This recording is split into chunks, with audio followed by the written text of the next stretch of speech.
Hello everyone, in this video I'll be translating and summarizing the latest Urdu broadcast by Moeed Pirzada to make it accessible for our English-speaking audience. Let's go through the key developments and insights in Moeed Pirzada's words. Let's start with Pakistan, where, once again, former Prime Minister of Pakistan, Mr. Imran Khan, met with his family members, including his sisters and lawyers, today. As a result, we received a detailed message from Imran Khan. You can find this message on his official Twitter handle. It has at least two parts in the form of two tweets. One part concerns the cases filed against him, where Imran Khan claims that he was repeatedly offered a deal to end the cases against him. He was told to leave Pakistan, lower his head and live abroad. However, he refuses to accept this and wants to clear his name in the courts of Pakistan. As a result of his refusal, over 300 cases have been filed against him. In the same message, he predicts that after the 26th constitutional amendment, the unfortunate situation in Pakistan's courts will lead to a scripted process where the decisions of the courts are being written elsewhere.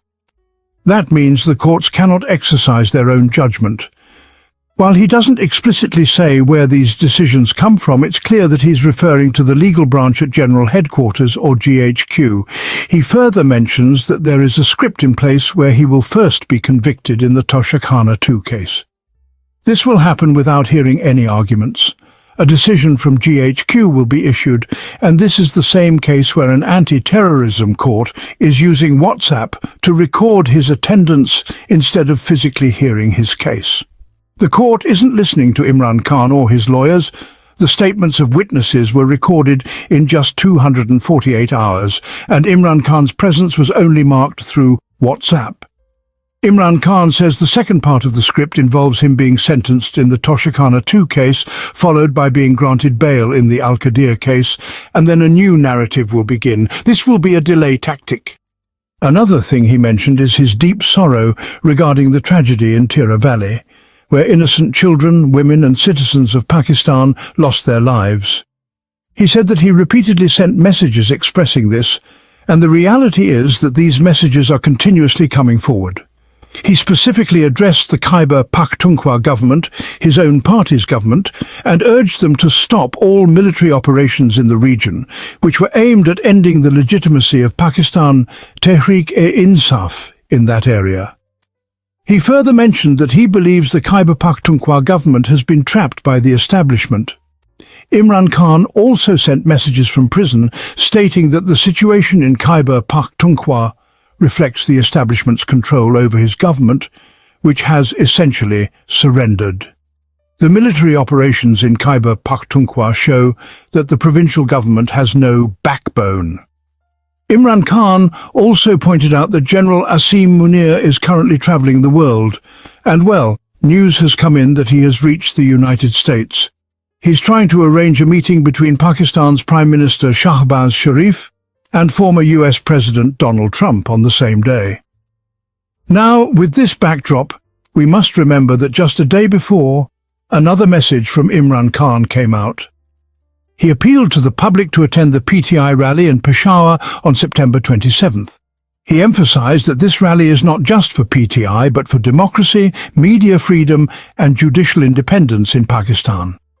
Let me give you a brief analysis here. Imran Khan's situation is such that he is being kept in isolation.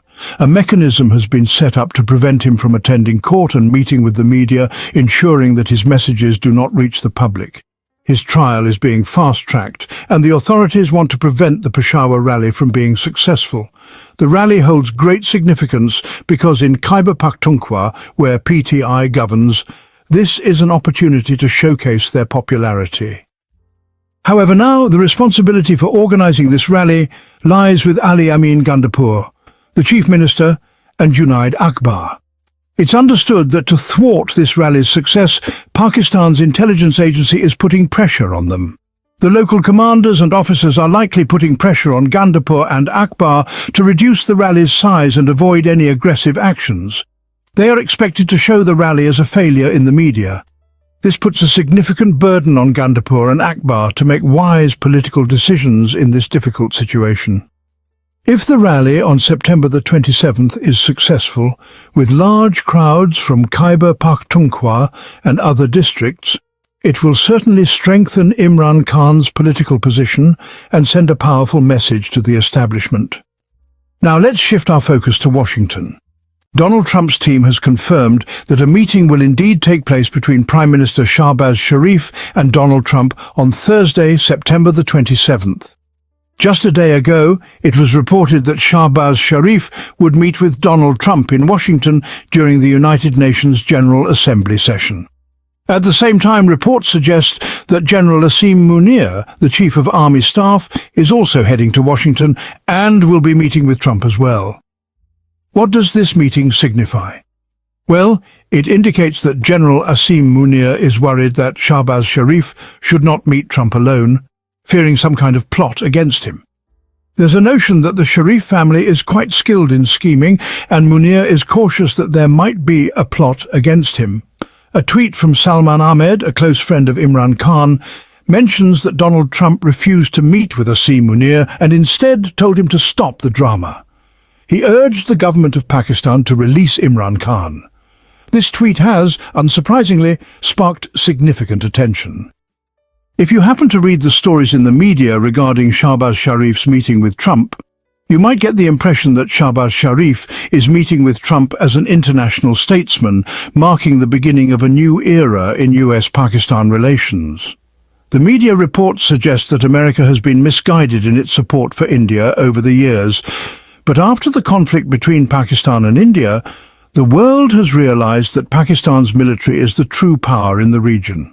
However, the truth is that the meeting has nothing to do with India. Both sides have their own specific interests in the meeting. Donald Trump views Asim Munir as more important than Shahbaz Sharif, and Trump is using them as useful idiots for his own strategic goals, such as securing mineral deals, cryptocurrency agreements, and possibly navigating future confrontations involving Iran and Israel.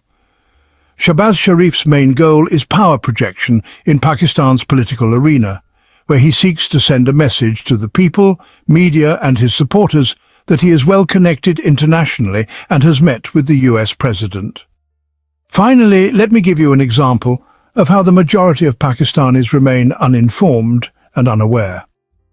One individual, Najam Ali, who is highly educated, tweeted about the growing influence of Shahbaz Sharif despite his position in Pakistan's politics. Let's move ahead a bit and talk about the Muslim countries. The reason for this is that currently many Muslim nations are at the United Nations General Assembly, with their leaders present to project their influence. If we look at the fact that 8 Muslim country leaders met with Donald Trump in the past 24 hours, on Tuesday, they issued a joint communiqué. This joint communiqué is quite confusing, because from it, we understand that Donald Trump presented a 21-point agenda. Steve Koff, who is his envoy, has revealed that Trump gave a 21-point agenda to these 8 Muslim leaders, but Steve Koff didn't mention what the specific points of this agenda are. Now, different things are being reported, and we are learning that the 8 Muslim leaders have welcomed Trump's plan. They have said that Donald Trump is the one who can resolve these issues, and they have full trust in him. A few things we have learned. 1, they said in the joint communiqué that they informed Trump that any forceful evacuation from Gaza will not be acceptable. The term forceful is very troubling. It implies they may not be saying that evacuation from Gaza is acceptable, but rather removing many of the people and taking them to places like Syria or Sudan could be acceptable, as long as it's not forceful. They want evacuation done with love and compassion.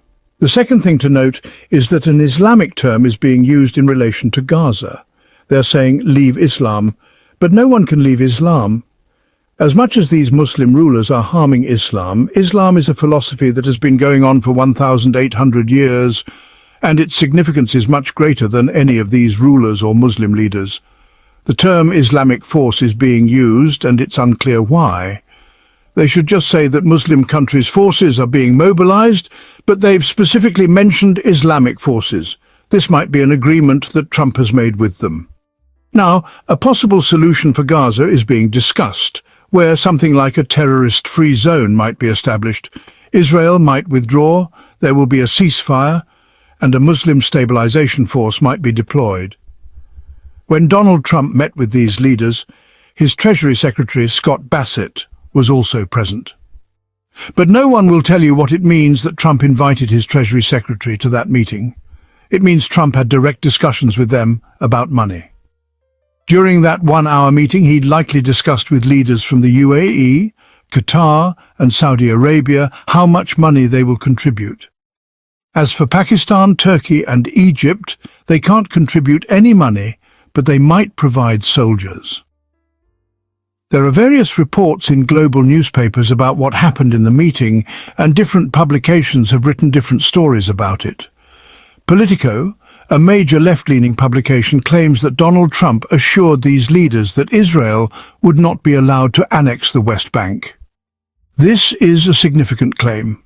However, the situation is more complex because during the period when Trump was meeting with these leaders, Israel's military operations did not decrease at all. They say Trump gave them assurances, but the problem is that Israel continues its military actions, and these leaders still don't seem convinced. It's likely that Israel is using these threats, like the potential annexation of the West Bank, as a pressure tactic to push Muslim countries into accepting all of Israel's demands, particularly in Gaza. It seems these Muslim leaders have surrendered to both Israel and the US. Their joint communiqué is an attempt to show they have achieved something, but if you read it closely, you'll see they haven't gained any significant points. They promised money and gave assurances, but they could not make any real headway.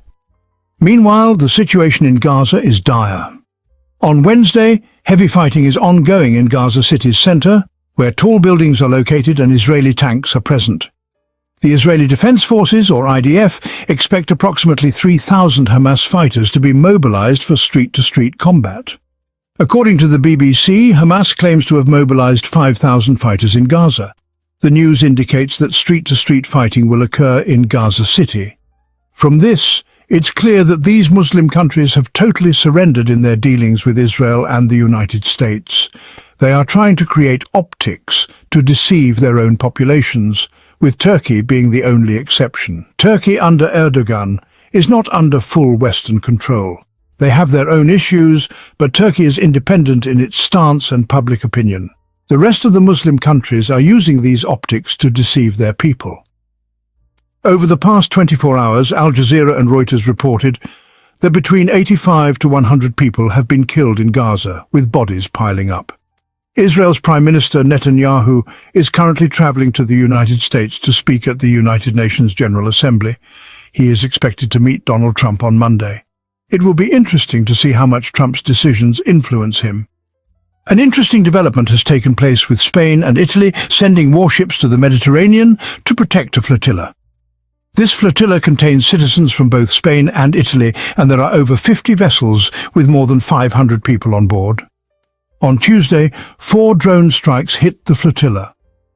According to Friska, the United Nations spokesperson, there have been 14 attacks on the flotilla. 8 vessels are now damaged and need repairs. These drone strikes are coming from unknown, unmarked drones. It's likely that the Israeli army is behind these, but it's not clear. The Spanish and Italian governments have taken action, with Italy sending ships for protection. The Italian Prime Minister has told the flotilla members to entrust their goods to the Italian Navy for delivery. Spain's Prime Minister is also sending naval vessels to assist. Israel has warned that this flotilla won't be allowed to breach its blockade on Gaza. While Israel has blockaded Gaza, it's using drone strikes on this European flotilla in open international waters, which raises the question of accountability for these actions. The next 48 to 72 hours are critical. Israel says they won't allow any breach of their naval blockade, but the flotilla seems to be creating optics for the world, trying to show that Israel's blockade is illegal. This situation highlights China's rising influence in the world stage. Over the past 24 hours, China has delivered a diplomatic slap to the United States by participating in the United Nations Climate Conference. In a video statement, Chinese President Xi Jinping assured that China understands the concerns of the United Nations and global scientific community regarding climate change and emissions. He committed that China would reduce its emissions by 7 to 10% by 2035 and would increase its production of solar and wind energy by 6 times over the next 10 years. While not directly mentioning the United States, Xi stated that any country not taking climate change seriously is committing a grave injustice to the world. This is part of the larger geopolitical shift where China is gaining soft power. The United States, under its current leadership, is becoming increasingly isolated, both in terms of hard power and soft power. This hardline diplomacy may not be sustainable for long, and there's significant concern in American intelligence circles. If you read recent articles in Foreign Affairs, you can see that United States intelligence is worried about this isolation. China, meanwhile, is benefiting from this shift, and it's rapidly increasing its global influence, particularly through its growing soft power. That wraps up our translation of Moeed Pirzada's video. I hope this English version helped you understand his message better. Please like, share and subscribe to Awami Lens to help our community grow. Don't forget to leave a comment below and let me know what you thought of this effort.